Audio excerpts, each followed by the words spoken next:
Hare Krishna. Welcome to Sri Bhakti-rasāmṛta-sindhu series. We are continuing with Bhava Bhakti. And we are going through the 9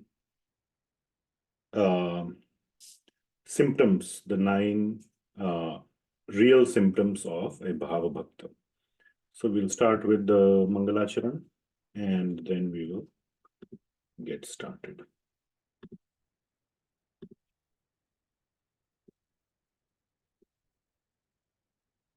Oh, I'm already recording. Okay, thanks.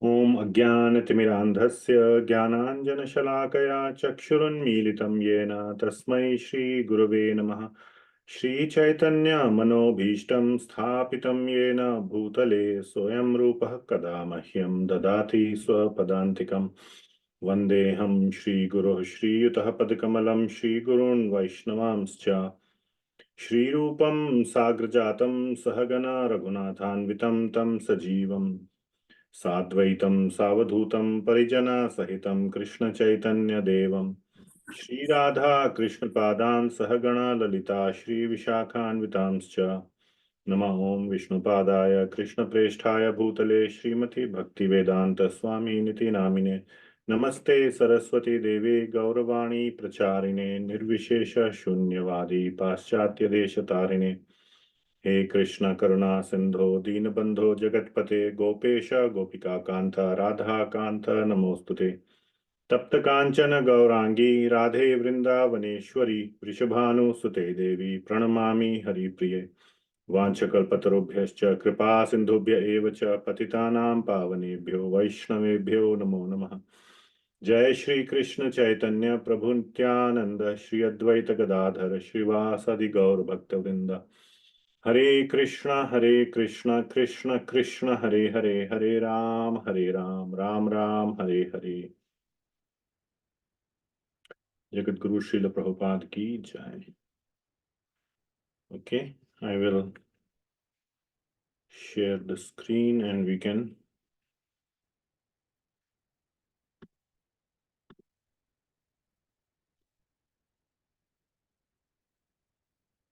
So, Sri Bhakti-rasāmṛta-sindhu by Sri Rupa Goswami Prabhupada.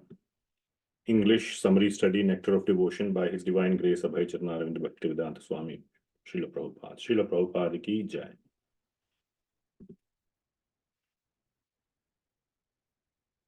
So I will sing this and then we will repeat the memorization verses.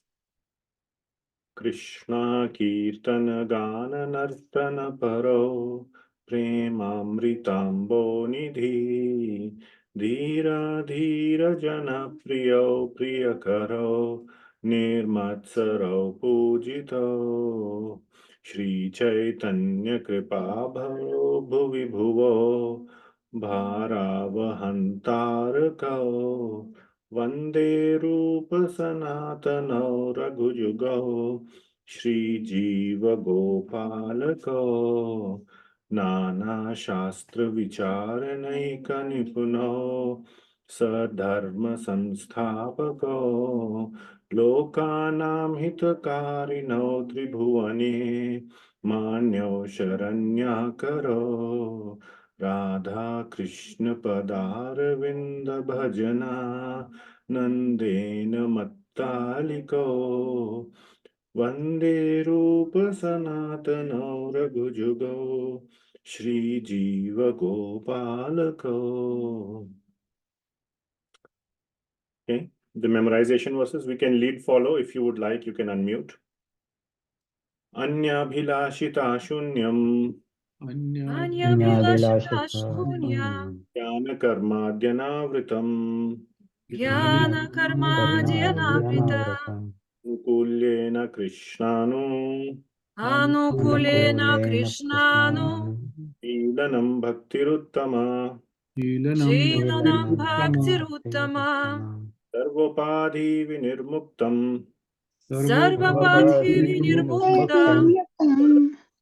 Nirmalam Ena Rishikesha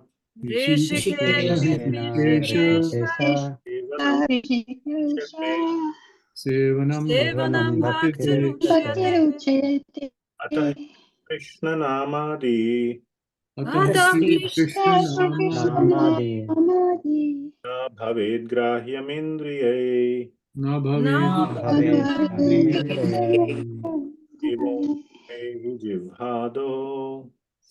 एवं हि जिह्वादो स्फुरत्यदः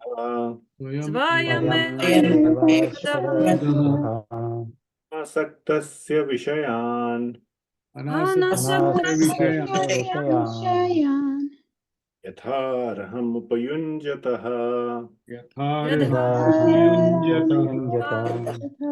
बन्धः Krishna सम्बन्धे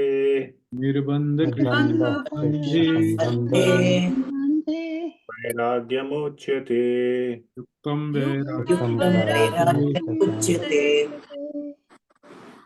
very nice. Let us start with today's topic. So we have 1 hour today because we have another program, local program with a visiting devotee, His Grace Gokulananda Prabhu, Gokuleshwar Prabhu, all right. And so we will end in 1 hour.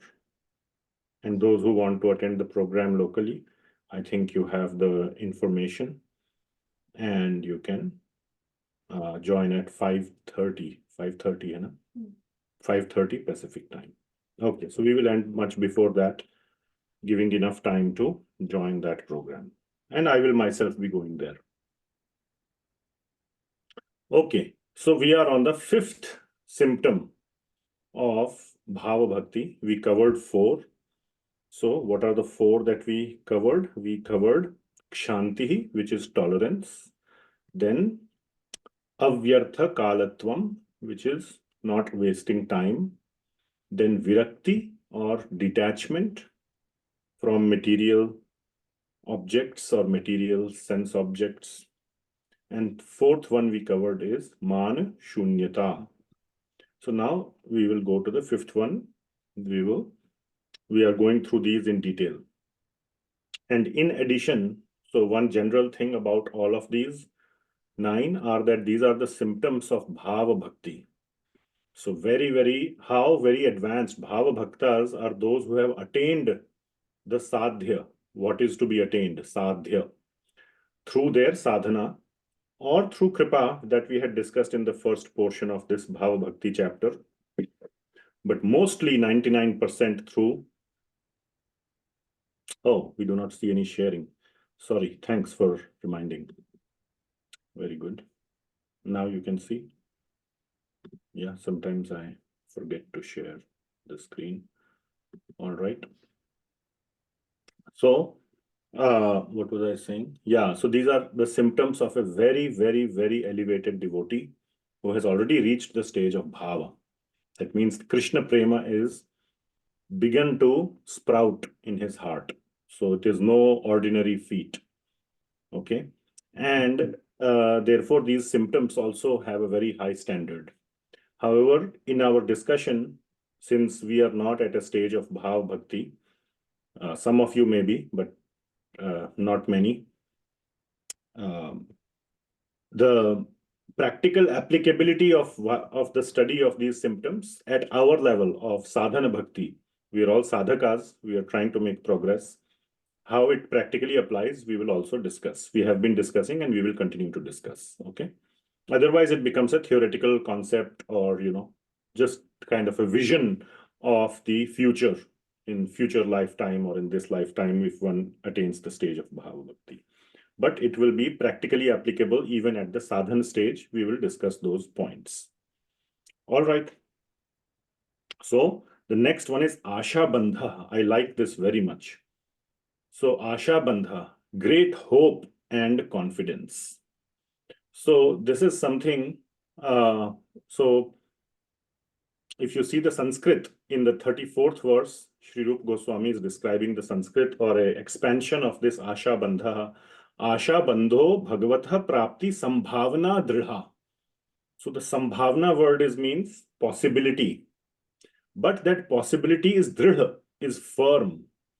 to the extent that there is no question. It is so firm that it's not, even though it is called as sambhavana or possibility, really there is no possibility. Means it can happen this way or that way. Both options are still possible.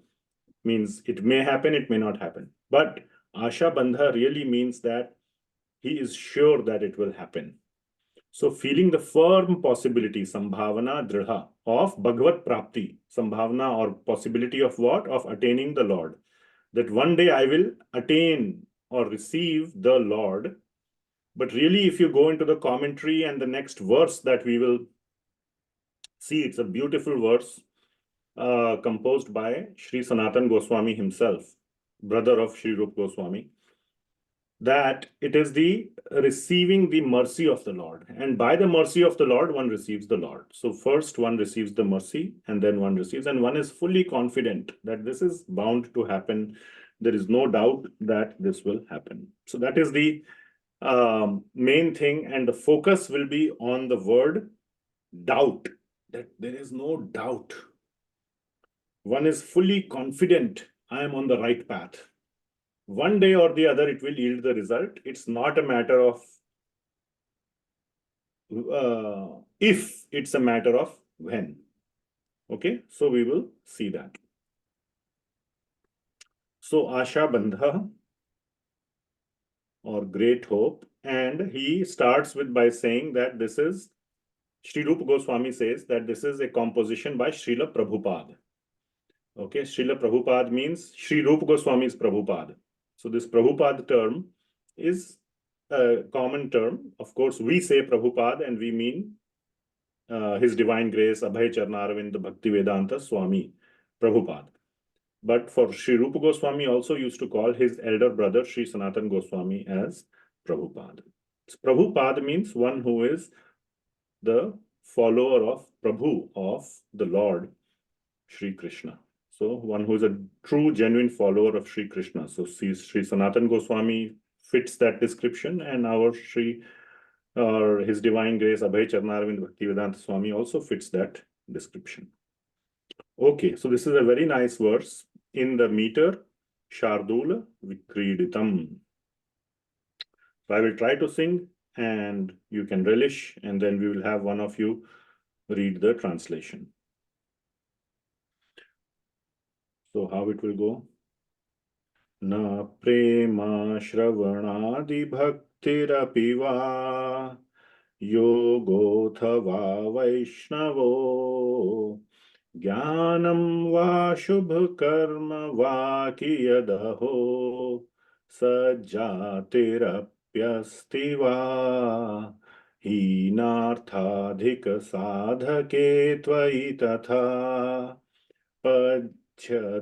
Pachedhyamula sati he gopi janavallabha vyathayate ha ha madashaiva. So this is a nice verse by Sri Sanatan Goswami. Could somebody read the translation? You can raise your hand or unmute. Yes, Shamlila Mataji, go ahead. Next one, Hare Krishna Prabhu. you can do that. I do not have prem or the practices of hearing and chanting in bhakti. I have no practice of meditation on Vishnu in the Ashtang Yoga process, nor do I have the practice of Jnana or Varnashram duties. I do not even have the good birth to execute these processes properly. But since you are the most merciful to the least qualified, O dear lover of the gopis, though I have impure desires, my aspiration for you continues to intoxicate me. Very nice. So a couple of points, as you can see, Sri Sanatan Goswami is, of course, exaggerating here, and he's being very humble. He does not have any of these things that he's saying that I have no practice of meditation on Vishnu. That's not true. He has full meditation on Lord Vishnu. Now this is in a sense true also, nor do I have practices of Gyan and Varnashram. I mean, he has full Gyan of Lord Krishna. And I do not even have the good birth. So all these are in a sense true. He did not focus on Varnashram. He did not focus on Gyan. He did not focus on Ashtanga Yoga. and he did not focus on, and he did not have a good birth. I mean, he was from a Brahmana class, but he kind of tainted that by working for the Muslim king. So, and dressing up and, whatever, becoming favorable to a very, not just Muslim, but he was very against the Hindus or those following Vaishnava system.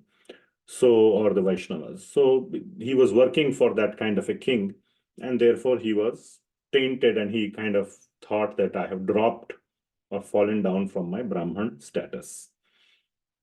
But still, everybody knows he's the greatest devotee. Anyway, he's saying that I don't have any of these qualities, but since you are the most merciful to the least qualified, he's more than qualified. Who could be more qualified than Sri Sanatana Goswami? But he is waiting for the mercy of Lord Krishna, the lover of the gopis. And he says, though I have impure desires, he has zero impure desires. Manya vilashita shunyam. My aspiration for you continues to intoxicate me. That is the important line. That mada shaiva mam, that I am just mad in my intoxication of the aspiration for you.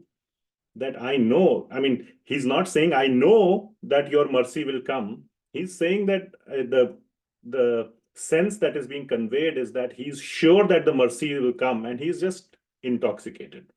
He's just, very blissful in that state of intoxication, because he's absolutely sure that it will come. Until that time comes, he will be very, very happy. He will not be anxious. Will it come? Will it not? Will it come? Will it not? Not like that. He is sure. So he is very, so that is the mood of, or that's the mood that is being conveyed by Asha Bandha. So there is no sadness, there is no anxiety, there is nothing. There is just bliss and happiness. So some more points on this from the commentary. Very beautiful point is being brought out by Sri Jiva Goswami.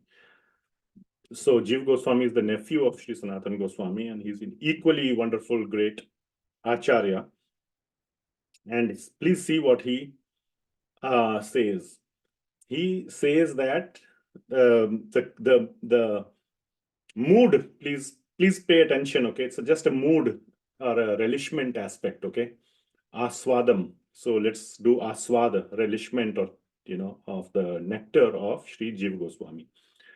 So he's saying that Sanatana Goswami is so sure, and in essence what he is saying, that I am sure one day you will replace my sense gratification with your sense gratification. That is the meaning he is trying to, Sanatana Goswami is trying to convey, that today I have sense gratification for my senses.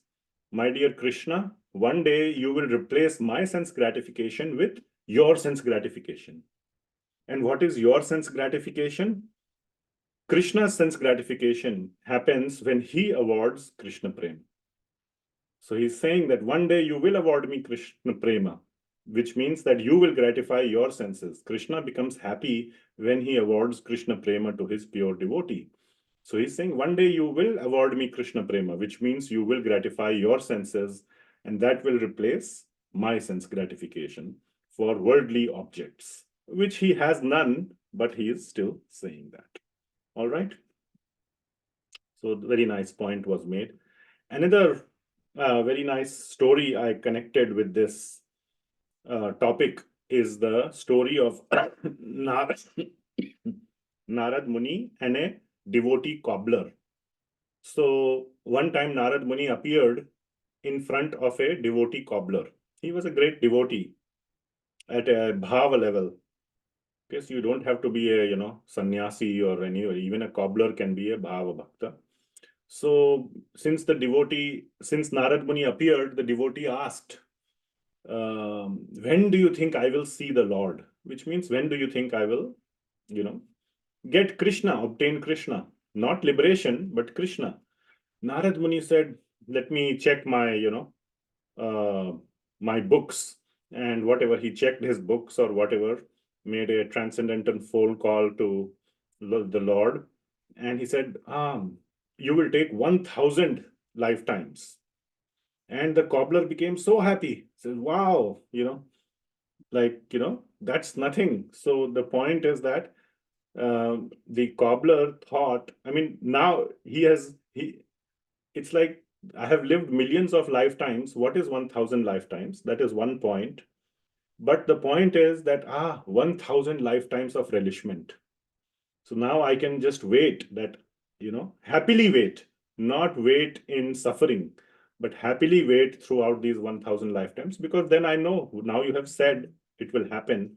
So I will happily enjoy these 1,000 lifetimes in anticipation of finally meeting Krishna.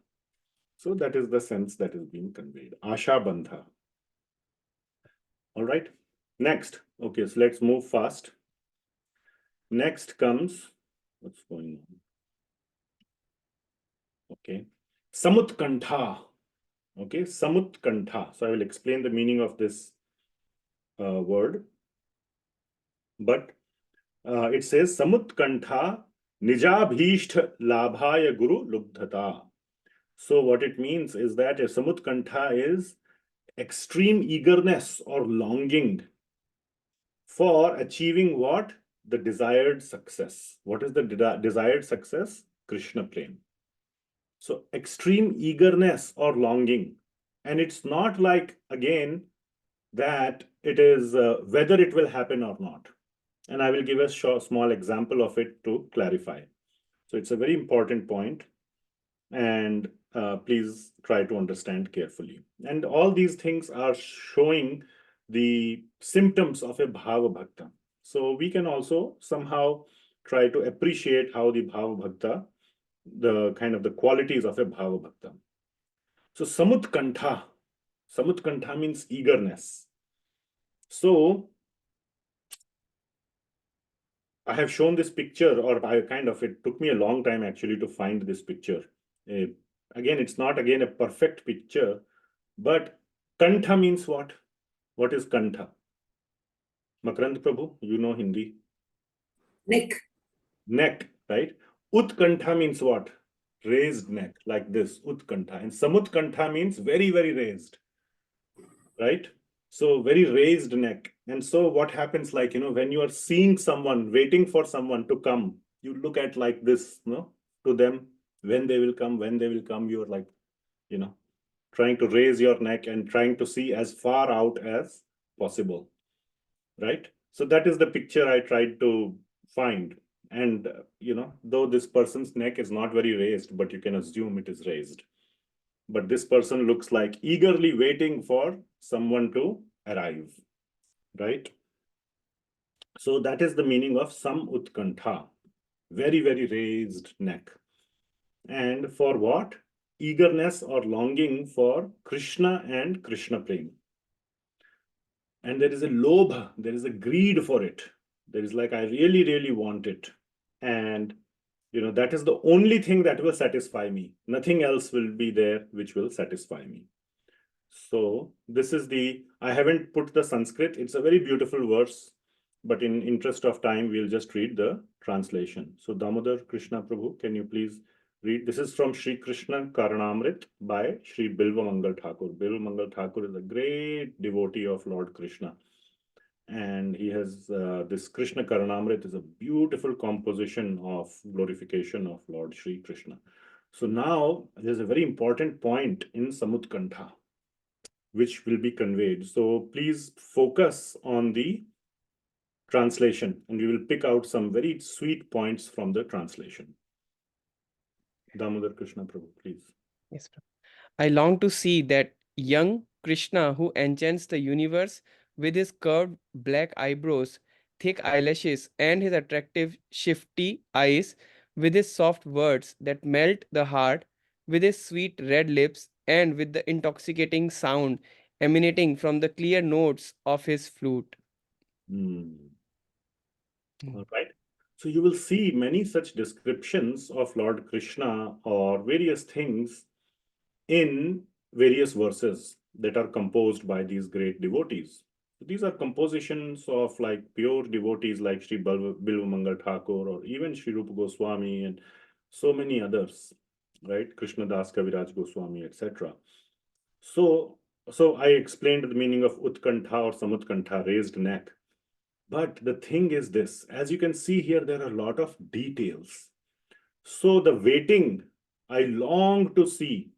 You see there, I long to see, I'm waiting to see what?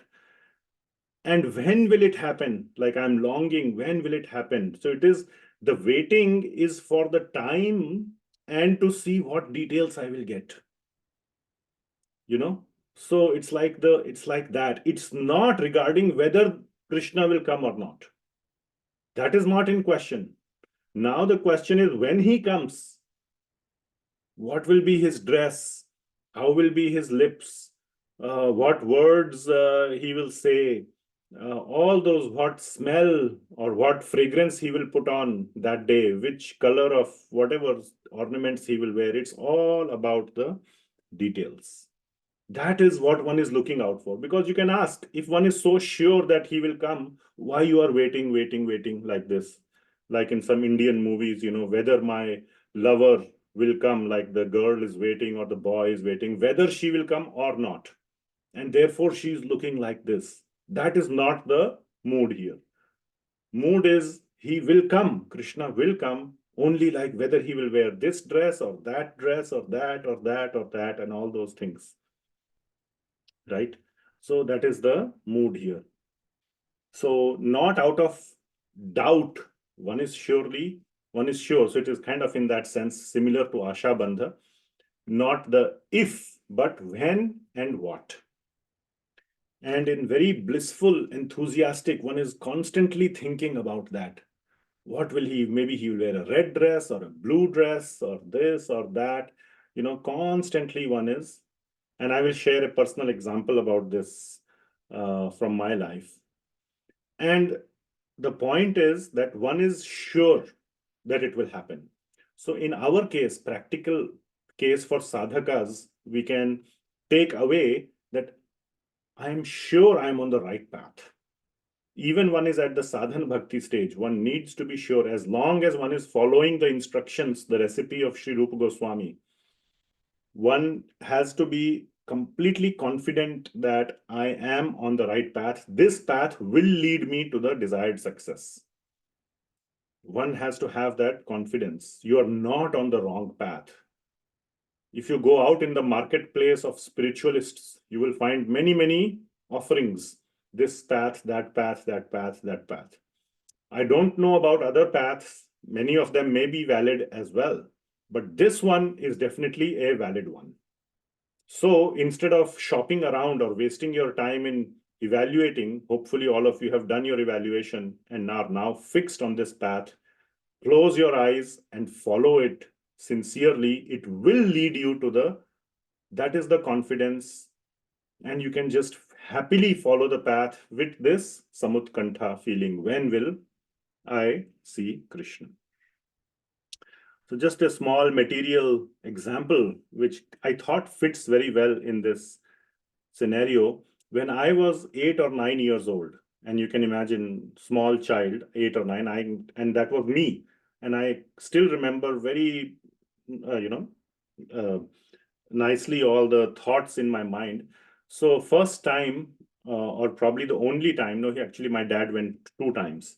So first time he went to London from India, and it was a big deal for, and he was a scientist. He worked in Geological Survey of India, and the government had to purchase some electronics equipment from the British government. So he was, and a team, but he was leading that team, had been sent to do some evaluation or whatever. So he had been gone for 2 months. And then he had to bring back all those equipment. So anyway, he had a big, big allowance for, like, a lot of equipment were being shipped. So I had told my dad a long list of toys to bring. And then he had no problem of like space, because, big boxes like of a huge container worths of equipments were coming. So putting some small boxes of toys was no big deal. So, this was 1983. No email was there, no cell phone, even making a phone call. Like, he went for 2 months, and we made like 1 or 2 phone calls in those 2 months. It's very, very hard to get even a phone call through, right? So I had given him I had seen some toys with my friends, and Lego was the first one. So I told him buy some Legos because I had seen it one of my friends. So yeah, he said, definitely I will bring Lego and other things. Now, and I knew my dad loved me a lot. I was the only child. I don't have any brothers and sisters. So that was also an advantage that, I get everything. And so he was like, the point I'm trying to convey is I was sure that there will be a huge, like, bundle of toys coming. There was no doubt about that. The only question was now when he will come back. I was not sure because the inspection or whatever evaluation of those instruments, he said it could take 1 month, 2 months, 3 months, I don't know. So we all didn't know how long he will take to come back. And then what toys he will bring back. So those 3 months, I was just, in my la la land. Maybe he will bring this toy, maybe that toy, and maybe, next month or this week or that week was like, it was the best 2 months. He took 2 months of my life. I was just imagining myself playing with all those toys. And sure enough, he came one day and he had both his hands were like carrying all like bags of toys. And I was like, I kissed him and I jumped on him, but then soon after I was just playing with all my toys. So that was the thing. So if you can imagine, like, playing with those toys is one thing, but those 2 months, or not even those 2 months, even 2 months before that, it was told that you need to go to London. So those 4 months, the moment we got the news that my dad is going to go to London, from that time itself, my enjoyment started. And so that is you can kind of get a sense that of this. It's not a question of if, but the details. So similarly, if one is so invested in Krishna, I was invested in toys, but so invested in Krishna, then, one eagerly looks forward to all these fun things with Krishna, like is mentioned in that verse. All right. 7th one, nāma gāne sadā ruciḥ. So sada means constant or continuous, always. So taste for always or constant chanting the name of the Lord. So it doesn't need much explanation. So Sri Rupa Goswami has not given any, and has given a very nice example in the 38th verse. So this verse, can anybody kindly read the translation if you would like? Yes. I'll read, Prabhuji. I think let's Prabhu do, and then you can do next. O Govinda, today the young girl with the sweet voice, whose lotus eyes are streaming with the tears of honey, is singing your names. So it sounds kind of simple. A young girl with sweet voice, whose lotus eyes are streaming with tears of honey, is singing your names. So how is this really connecting with bhāva-bhakta? Okay. So, but when you read the commentary, now in the verse itself, there is no name given, and this is I couldn't figure out. Sri Rupa Goswami in Bhakti-rasāmṛta-sindhu has not mentioned which text it is from, like he usually mentions, like Krishna Karnamrita or Srimad Bhagavatam and so on. But our wonderful commentators, Sri Jiva Goswami, Vishwanath Chakravarti Thakur, and others have attributed this young girl to be none other than Sri Radha or Sri Chandravali. Now I have read both or heard both variations. So, but either way, it's not talking about just some girl. And the mood with which they will take or sing nāma gāne, it's about singing. So it's not specifically nāma japa, but it is about nāma gāna. Always humming, you can think of it, or singing, humming the name of the Lord in a very sweet voice. And who better can sing the names of the Lord other than the gopis, and primarily Srimati Radharani, and of course Sri Chandravali and so many other of the gopis. Okay, so that is the mood in which you need to understand this verse, that this young girl is none other than one of the very, very elevated gopis. Now, one point that is brought out here is that nāma gāne sadā ruciḥ. So a bhava bhakta, is he only doing nāma gāna? What is the meaning? So how is it possible for anyone or even a bhava bhakta to do constant chanting? Does he not eat? Does he not sleep? Now, how do we understand this? So the meaning is that the symptom is not constant chanting. That's not the symptom. Nāma gāne sadā ruciḥ. It is the taste for constant chanting. Ruchi. Ruchi means taste. That means, what it means is that whenever he has any free time available. Now, of course, for a bhava bhakta, even while sleeping, his lips are chanting or his soul is chanting. But practically speaking, any free time available when he's not doing any other activity of bhakti, the next one which we will see is guṇākhyāne, describing the qualities and the pastimes of the Lord.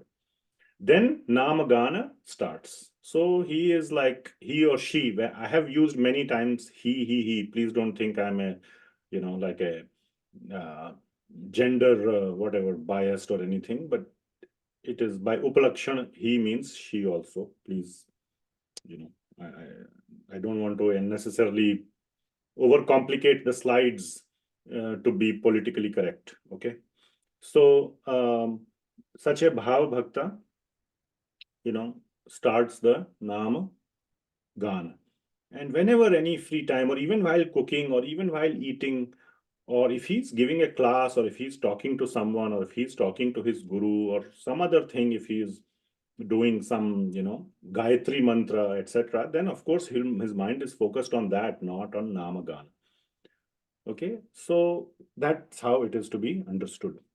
Couple of quick points, that nāma gāna refers to both japa by upalakshan, by extension. Nāma gāna is not just singing in a musical tune, but by upalakshan it extends to japa, kirtana, or sankirtan. And you all know the difference between these. Japa is soft, maybe without music. Kirtan is loud, maybe with music, or just kirtan, like loud. And even talking about the Lord is also kirtan, or sankirtan, loudly with others. And Naam Jap also can be done. There are no rules for Naam Jap. For Mantra Jap, now mantra means what is being talked about here is like Gayatri mantra, which has a bija. So those are what is I'm calling as mantra, which start with Om, Aim, Kleem, and those kind of things which have a bij. Hare Krishna Mahamantra is called a mantra or a Mahamantra. Still, it has no bija. So that is Nama Jap. Can be done at any place, any time, any circumstance, even, before bathing. As soon as you get up, even you've not even got out of bed, still you can start your Nama Jap, Nama Gan. But of course, with full attention, not like watching TV and doing Nam Jap. That's not okay. All right. So all this on Nam Jap or Nama Gāne Sadā Ruciḥ. Next, guṇākhyāne āsāktiḥ. Guṇākhyāna. Akhyān means to describe or to continuously keep talking about it. You can't stop talking. It's like you might have met some people, right? It's hard to get them to stop. Finally, you have to say, okay, I have to go, I have to run, I have a meeting or something. You have to make up sometimes some excuse that, I have to, meet somebody else, I have to call someone, whatever. Then they will stop. So similarly, Bhava Bhakta could be very, very hard. Now, Bhava Bhaktas are also very, they are aware of this. They're not fools. but still, the point is it's hard to get them. It's hard to get them to stop talking about Krishna. They have great attachment to āsāktiḥ, or attachment to describing the ākhyāna, describing the qualities, guna of the Lord. And this verse is from Sri Krishna Karunamrita, once again, by Sri Bilvamangal Thakur. So, could somebody read the translation? Oh, yes, Shalu Mataji, please. Okay, thank you, Prabhuji. From Shri Krishna Krishnamrita by Shri Bilvamangal Thakur. That youthful Krishna with the qualities of Cupid, who is extremely sweet and extremely fickle, has stolen my heart. What should I do? So now you can see here he is talking to someone, right? He's asking a question to someone. So basically there is some ākhyāna, or some kind of glorification or conversation that is happening here. And he is, in that question itself, he is glorifying Shri Krishna, that youthful Krishna with qualities of Cupid, who is so sweet, fickle. That person has stolen my heart. What should I do? So, sharing it's not like, oh, you have to give a class. Oh, this Prabhuji gives good class. I cannot give a class. How many of you think I cannot give class? I means like you, oh, this Prabhuji gives good class. Let's call him to give class. But I cannot give a class. Okay, yes, class giving or something, maybe you have to make PowerPoints, you have to make notes, you have to understand. All that is there because me, for example, I'm not attached to Krishna, so I have to prepare what to talk, right? I have to prepare. But have you seen people? I have just taken a busy restaurant. People are just sitting, and what is everybody doing here? Eating is a small piece or a small part, especially in American restaurants. In Indian restaurants, I have seen people quietly eat and they leave. The focus is on the eating. And of course, the restaurants are small and India is like full of people. So even the restaurant fellow will drive you out. Chalo, sir, get out, please. Next customer is waiting. Table has to be freed up. So they will drive you out. Here, you give them nice tip and they will not drive you out. One table for whole evening is reserved. And what do people do? Before, I have gone to some of my office, such kind of get-togethers organized by my office. First 2 hours talking, then 30 minutes dinner, another 2 hours talking. And everybody is and it's not talking about technical stuff at all. Everybody is talking about all kinds of things. Whatever this is I'm interested in, I went to this camping or this hiking or this or that, and they will constantly keep talking. And if you are sitting with the wrong set of people, it will be the most boring evening for you. How many of you have experienced that? Many of you, right? So the point is that sharing about what you have absorption for is not a problem. You don't have to be a big Prabhuji to give a class. All these people are giving class in this restaurant, right? So that is the mood I'm trying to convey, is that a bhāva-bhakta, for him, Krishna is like that. He cannot stop talking about Krishna. So a bhāva-bhakta is fully engaged in talking about Krishna because he is fully absorbed in Krishna. He's always eager to talk. Even if you don't want to listen, he will talk. And they have no interest in mundane topics. They may not be great or eloquent orators or anything like that. They don't, have to use all these big words and poetic and all that stuff, or recite the shlokas in meter or anything like that. None of those. Those are nice things, but it is not a requirement. Because they have the bhava, because they have genuine feelings of love for Krishna, then whatever comes out of their mouth will touch other people's heart. So that is the quality of a bhava bhakta, and he cannot stop, and a true devotee cannot stop listening to such a person. Okay, so if those who are interested in Krishna or Krishna bhakti will be attracted to listening from such people, even though they may not be the best orators or this one, okay, and may not, do all this gimmicks of raising their hand and whatever else, like a big speech delivery. Just their genuine mood will touch others. So that is guṇākhyāne āsāktiḥ. And last one, ninth one, is tad vasati sthale prītiḥ. So that means that tad vasati sthale prītiḥ. So tad means to that person, means Krishna's. Vasati means to reside. Sthala means place. Prītiḥ means with attachment or with love, lot of desire. So attachment to living in the places of the pastimes of the Lord. Okay, this is not referring to going to Vaikuntha. Okay, salokya, moksha. That, oh, I want to go to the planet of the Lord. No, that is not the sthala, tad sthala. Tad sthala is talking about on this planet Earth, the places of the pastimes like Vrindavan, Mayapur, Jagannath Puri, and so on. So very nice verse by in Padyavali. Padyavali is a composition or a collection of verses collected by Sri Rupa Goswami, and many of them are written by others. So this one is written by somebody, some great devotee poet called Sri Kavi Shekhar. I don't know his history, but Sri Rupa Goswami has given credit to Sri Kavi Shekhar for this verse number 121. All right. So attachment to, it means attachment to living in the places of the pastimes of the Lord. So here is the verse. So I will sing it. This is also in Shardula Vikriditam, same as Shad Goswami, Ashtakam meter.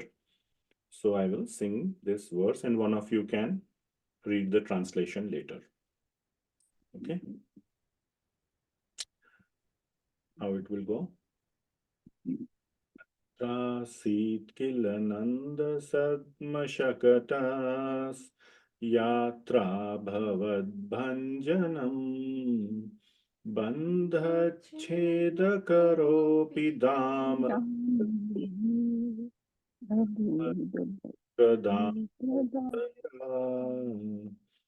Itham mathura vridha vakra vigalat piyushadharam piban anandashrudhara kada madhupurim dhanyascharishyamyaham. So like that it will go. So who would like to read the translation?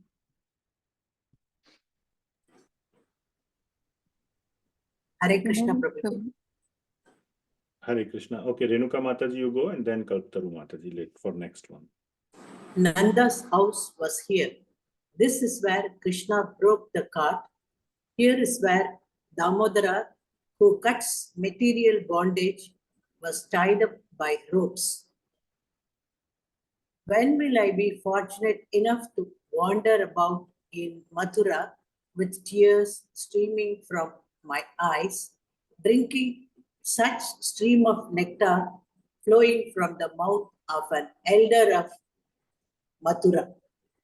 Hare Krishna. Thank you, Prabhuji. Kalptaru Mataji, kindly read as well.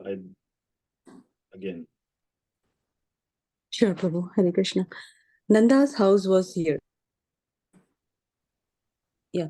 This is where Krishna broke the cart. Here is where Damodara, who cuts material bondage, was tied up by ropes. When will I be fortunate enough to wander out in Mathura with tears streaming from my eyes, drinking such streams of nectar flowing from the mouth of the elder of Mathura? Okay, thank you. So, as you can see here, this devotee, Sri Kavi Shekhara, is, it seems the way he is composing the verse, he's wandering about Mathura. And then he reaches Nanda's house. So where Nanda Maharaj used to live, right? So there he sees, this is the place. Now he's in modern times or much later, thousands of years later. But he's saying, this was the place where Nanda Maharaj used to live. And then he goes a little bit to a different place, and then he says, this is the place where Krishna broke the cart and killed the Shakatasur demon. And then he will say, this is where he, is Damodara, where he broke the pot and then made his mother angry, and he was tied up by ropes by his mother. So he's going to all these different places, but the point is that there is attachment to the pastimes, and those pastimes occurred at certain places, and therefore there is such a strong attachment to that place. And then so that's why, before I said, before you go to yatra, you must absorb yourself in the pastimes of that place where you are going. Then when you go to that place, you will have this feeling of this devotee. Oh, this is where Nanda's house was. Oh, this is where this happened. Oh, one devotee was telling me after reading Upadeshamritam, last 3 verses, Radha Kunda, that devotee, as soon as that devotee landed in Vrindavan, before going to Krishna Balram Mandir or Vrindavan, that devotee first went to Radha Kunda. So there was so much, because there is so much attachment to Radha Kunda, for example, and that happens because of hearing about it. So one develops that attachment. So similarly, when there is attachment for Krishna, then there is attachment to all the places about Krishna. Like, for me or my wife, more, oh, she's interested. Oh, my son lives in the college. What is your dorm like? What does your room look like?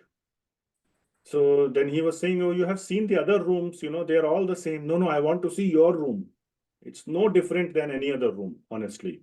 It's the same square room with a bed, table, this. No, but she wants to see her child's room only, not exactly same replica of any other room.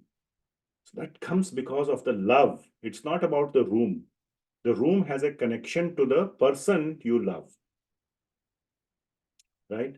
So one must develop that love. When one has that kind of love for Krishna, then all the places of even like, I used to remember my dad, he wanted to see my cubicle in my office.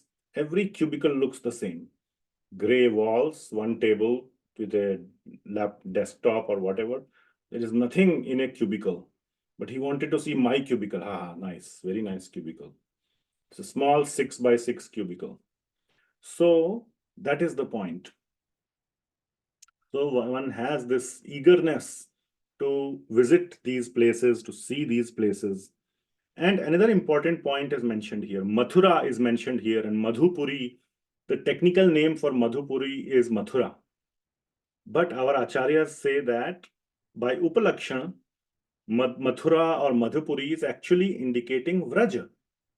And he gives a logic as well, not just, you don't have to take Sri Jiva Goswami on his word. He says that all the pastimes that are mentioned here occurred in Vrindavan. But so therefore Mathura is Mathura Mandal. All these pastimes of Damodar Leela, Nand Maharaj's house. Nand Maharaj's house was in Vrindavan. There is actually a pastime where he went to Mathura. Mathura mein who was there? Kamsa. And he loaded his bullock carts with all the taxes that he had to pay and made a whole journey to Mathura. That means Mathura is far away from Vrindavan. And then he paid the taxes, met Vasudev ji over there, all those things. So there is this whole pastime of travel, which means there is a distance. But when we say Mathura, it includes all the, by Upalakshana, all the places. Yeah, and then, even for when Akrurji had taken Krishna for the fight with, for the whatever that he had, Kamsa wanted to organize a big festival and all that, and he wanted to basically invite Krishna so that he can kill him. Then all the Nanda Maharaj and all the Gopas also went, and Akrurji also went. And if you remember, the Gopas, Nanda Maharaj reached sooner, Akrurji reached later. And because he was like, distracted, he took a bath and saw the Vishnu form of Lord Krishna, and all that happened. Beautiful pastimes in Srimad Bhagavatam. But the point is, there is a distance. So all these things show that there is a distance, but therefore there is a larger area called Mathura Mandal. And it refers to, based on context, Vraj. So some more points on Tad vasati sthale prītiḥ. So what are some of the points? That the Bhava Bhakta is always thinking of the Lord's pastimes because of his attachment to the Lord, and therefore he wants to be in close proximity to those places of pastimes out of natural attachment to those places. I have discussed this already. Like, I have taken example, retired parents, when they are not bound to, then they move near the children or whatever. I gave the example of seeing the dorm or whatever else, right? And the point is there, for the Bhava Bhakta, why he wants to be in the place of pastimes of Krishna, because his absorption in Krishna is enhanced and made more sweet by such physical proximity. And we all understand, for us, if we cannot recite, then at least visit. And as often as possible, visit and come back. If you cannot live there permanently or for a long time, then visit. And if you cannot visit, sometimes people may have constraints, then at least reside or visit mentally. Buy a book, get a book, and these days we have websites and all. You can do a virtual visit and absorb yourself. The purpose is to enhance your absorption, whether you have virtual proximity or physical proximity. And for sadhakas, serve in the dham. If you see some dirt or whatever, clean it up or do some seva, or to the Vaishnavas, or if you cannot do, donate some money so that seva can be arranged. And Bhava Bhaktas, they serve the Lord simply by their presence and by giving their association and sharing Harikatha with others. That is the guṇākhyāne. So Bhava Bhaktas just be there for increasing their own absorption and sharing Harikatha with others. All right, so it's 5 o'clock. What should we do? 5 minutes, we can start a new topic. Bhāva-ābhāsa. I will leave you with this new topic and we will continue next time, okay? This is the last topic of this chapter, Bhava Bhakti. And then very short chapter is there, Prema Bhakti, and then we are done with Bhakti-rasāmṛta-sindhu, all right? At least the Bhakti Shastri portion of it. We'll see if we'll continue with the Southern Ocean, which is not part of Bhakti Shastri. So bhāva-ābhāsa. So actually, yeah, I will introduce this topic and leave it, okay? So ābhāsa means a semblance, something which looks like it. You can call it like potentially like a imitation, like you have jewelry, like imitation jewelry, right? It looks like real, but it is not real. And you know that it is not real. That's why you can get a diamond necklace for $10. Okay, so it's like, who will get a diamond necklace for $10? Nobody, a real one. So it is imitation. So like that. So there is it resembles semblance. It has some characteristics of the real bhava. So that's what it is. And bhava, we know, is rati. Bhava and rati are interchangeable words. So what happens is that external symptoms of bhava sometimes are visible in some people, and even temporarily or longer periods of time. So the time duration also varies. And the symptoms, like external symptoms like tears, or shivering or faltering voice, all these, some of these, but inside there is no bhava. They are still at a sadhak stage, or maybe they are just complete materialists. They are not even doing any active sadhana, but just because they are sitting in some class where they heard something and then, something very with full of feeling or whatever, and tears start coming from their eyes, genuinely. That may also, there are all kinds of variations possible. One who is doing sadhana and has these symptoms, okay? But while he's doing sadhana, he's still at a beginner stage, which means he has material attachments, etc. Or it may be that one is doing sadhana, but is not doing uttama bhakti. One is into moksha or jnana, but he hears somebody and gets, tears in his eyes, or chokes, his voice chokes if he's asked to share. Oh, that sometimes these things may happen. Or sometimes one is like, just a pretender. Oh, he sees everybody else is crying, and they are good at that. Sometimes they can fake their tears, and they will just manifest their tears to show, other people will think just to show off. So all those are variations, all of them. Okay. So they are not those are not the actual symptoms, and they don't indicate that that person is a real bhava-bhakta or has real bhava-bhakti. That's why it is called bhāva-ābhāsa, and there are various levels of bhava-ābhāsa, very minimal or higher, etc., etc. So depending upon whether it is genuine or completely fake, or made up, forced.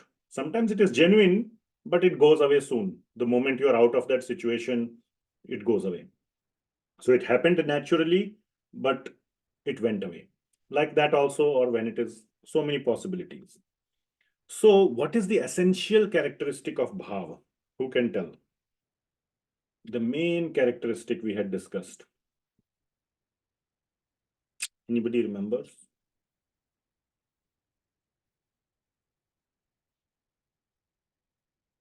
Juggle your memory. The occurrence.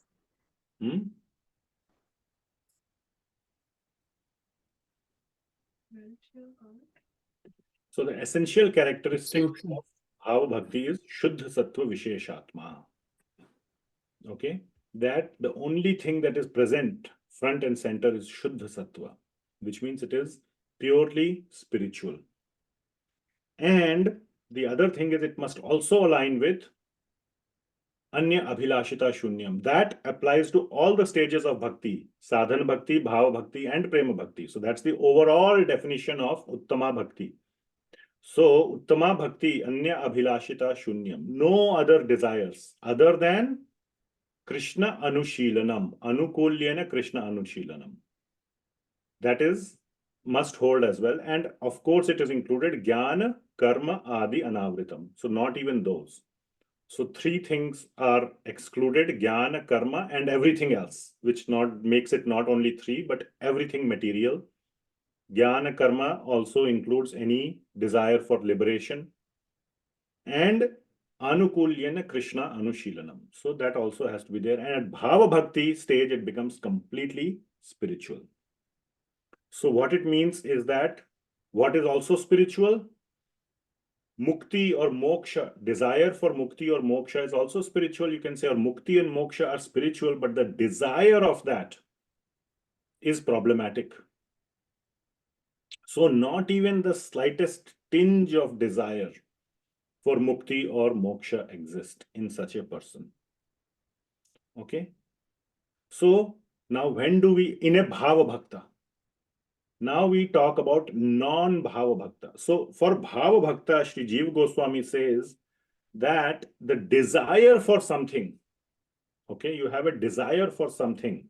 Please pay, this is a key point. You can consider this like a sutra or a formula. The desire for something and the true love for something have to be identical, fully aligned with each other.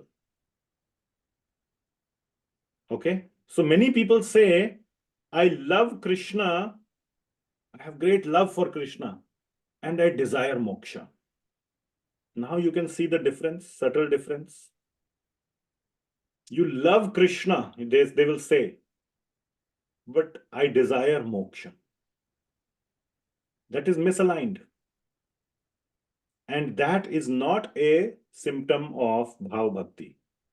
A bhava bhakta, it does not indicate bhava bhakti for Krishna. This person, if he really desires moksha, he should say, I love myself. and I desire moksha for myself so that I can end my suffering. That is the reality. Everything is about me. Krishna is just a means to get there. So Krishna has suddenly become from sadhya to sadhan. Sadhan means. But we know that Krishna is sadhya. He is not sadhan. So we must be very, very, very clear. Now, for many people, that is not the case. It used to be the case for some advanced yogis or jnanis. They will say, I have great love for Krishna, but I desire moksha. Most of us are simply involved in sense gratification. We say we love Krishna, but internally we desire for all the sense gratification that is present. Why he said this to me, he should have given me respect. So desire for respect. So many things, desire for title, upadhi. Oh, I should get this, I should be called this or that or that. Okay? So many things. So, even if external symptoms are seen in such a person, he is not a real bhava bhakta. And this is not to judge others, you know yourself well. So it is to judge yourself.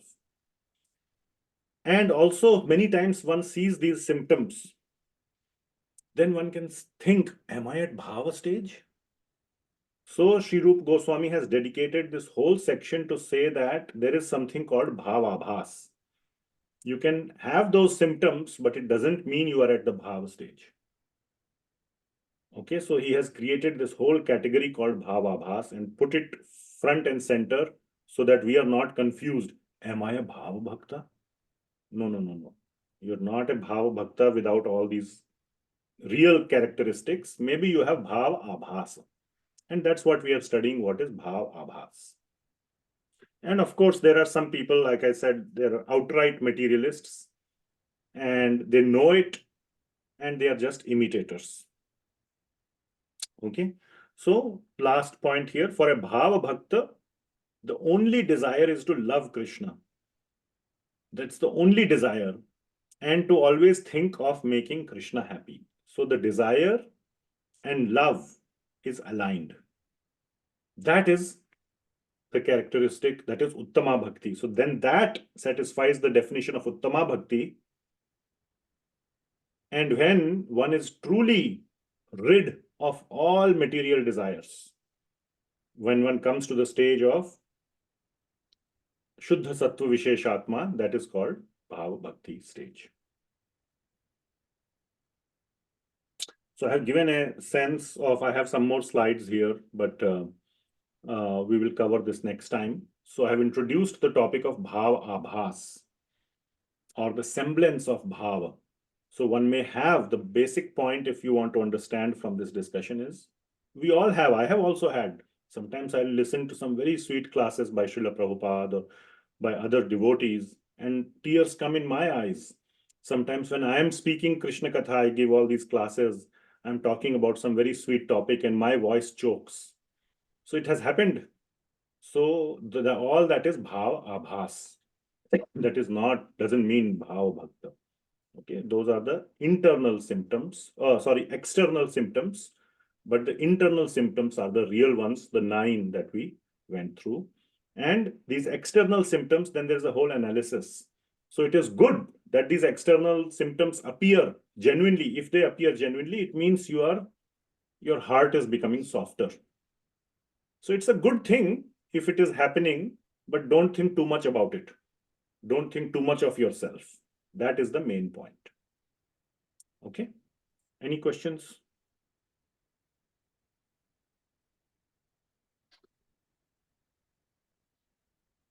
Okay. There is something here. Yeah, like sahajiyas, that's true. Not sahajiyas, but they are known as prakrit sahajiyas. Prakrit sahajiyas means that who just do imitation. They literally just imitate. Oh, I am so and so gopi. And in the Shastras, it is written this gopi wears this kind of dress, that kind of dress. So their whole cupboard or their whole closet or whatever is called wardrobe is now full of green dress. because they think they are this specific gopi, and then that gopi wears green dress and they will just buy everything. All that is prakrit sahajiyasm. Okay, in meditation, nāma and remembering the Lord Rupa are not going side by side.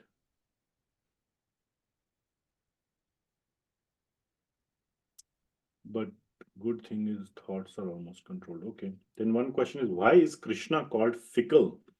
So fickle because Krishna is fickle at some times. He's like he's like I said, he is human.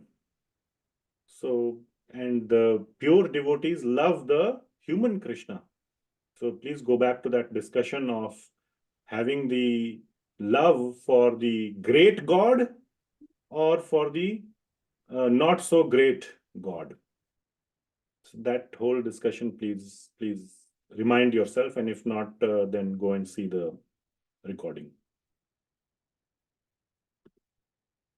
Okay, we will see you next time, and I will announce when the next class will happen. But we are very close to completing Sri Bhakti-rasāmṛta-sindhu. Maybe one class or two classes and we should be done. So all those who are doing Bhakti Shastri, please start thinking about test and start preparing for that. Do your homeworks and start revising the book. Okay. Thank you so much. We'll see you next time. And for Portland devotees, hopefully I'll see you soon in the home program in half an hour. Thank you. Hare Hare Krishna, Prabhuji. Thank you. Hare Krishna. Hare Krishna. Hare Thank you, Krishna, Prabhuji. Thank Thank you. you, Mataji. Thank Hare you so much. Krishna. Thank you, Hare Krishna. Prabhuji. Hare Krishna. Hare Krishna. Hare Krishna, Prabhuji. Thank you. Hare Krishna, Prabhuji. Hare Krishna, Prabhuji. Hare Krishna. Thank you, Prabhuji. Hare Krishna, Prabhuji. Thank you. Hare Krishna, Mataji. Okay. So